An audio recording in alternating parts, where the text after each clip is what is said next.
ഈ 2019 സോണിയാഗാന്ധിയെ പോയി കാണുകയും സോണിയാഗാന്ധിയുമായി നല്ല ബന്ധം അപ്പോഴെങ്കിലും ഉണ്ട് എന്ന് നമുക്ക് ഉറപ്പിക്കുകയാണെങ്കിൽ അതും ശബരിമല സ്വർണ്ണക്കൊള്ളയുമായി തമ്മിൽ എന്താണ് ബന്ധം?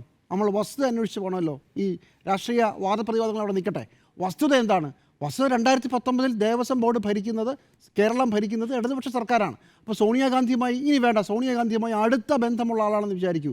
നമ്മൾ കണ്ടത് 2 ചിത്രമേ ഉള്ളൂ. ആഴ്ചയിലൊരിക്കൽ ഫോൺ ചെയ്യുന്ന ആളുകളാണെന്ന് വിചാരിക്കൂ. എന്നാൽ പോലും എങ്ങനെ ഈ ശബരിമലയിലെ സ്വർണ്ണക്കൊള്ളയുമായി ഇതിനെ ബന്ധിപ്പിക്കാൻ പറ്റും? കൊള്ള നടന്നത് ഇവിടെയാണ്.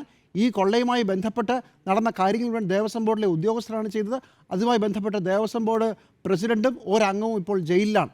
മറ്റൊരു കാലത്തെ ദേവസ്വം ബോർഡ് പ്രസിഡന്റ് വേറൊരു ഉദ്യോഗസ്ഥ പദവിയിലിരിക്കുമ്പോൾ അദ്ദേഹവും ജയിലിലാണ്.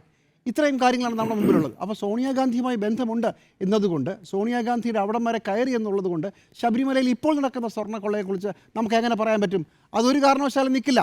ഇനി അല്ലെങ്കിൽ 2016 മുമ്പ്, അതായത് ദേവസ്വം ബോർഡിൽ UDF ഗ്രിപ്പുണ്ടായിരുന്ന സമയത്ത് അന്നേ അടുത്ത ബന്ധമുണ്ടായിരുന്നു എന്നുള്ളത് പുറത്തു വരണം. അങ്ങനെയുള്ള ബന്ധത്തിൻ്റെ ഭാഗമായിട്ടാണ് സോണിയാഗാന്ധിയുടെ അടുത്ത് വരെ ഉണ്ണികൃഷ്ണൻ പോറ്റി എത്തിയത് എന്ന് പറയണം. തെളിയട്ടെ.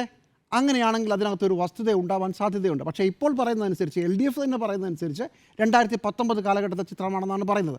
അങ്ങനെയാണെങ്കിൽ LDF ഭരണകാലമായതുകൊണ്ട് സോണിയാഗാന്ധിക്ക് എന്തെങ്കിലും ഗിഫ്റ്റ് കൊടുത്തതുകൊണ്ടോ സോണിയാഗാന്ധിയുടെ കയ്യിൽ ചരട് കെട്ടിക്കൊടുത്തതുകൊണ്ടോ എന്തെങ്കിലും പ്രത്യേകിച്ച് ഗുണമുണ്ടാകാൻ സാധ്യതയില്ല എന്നുള്ളതാണ് എൻ്റെ അഭിപ്രായം.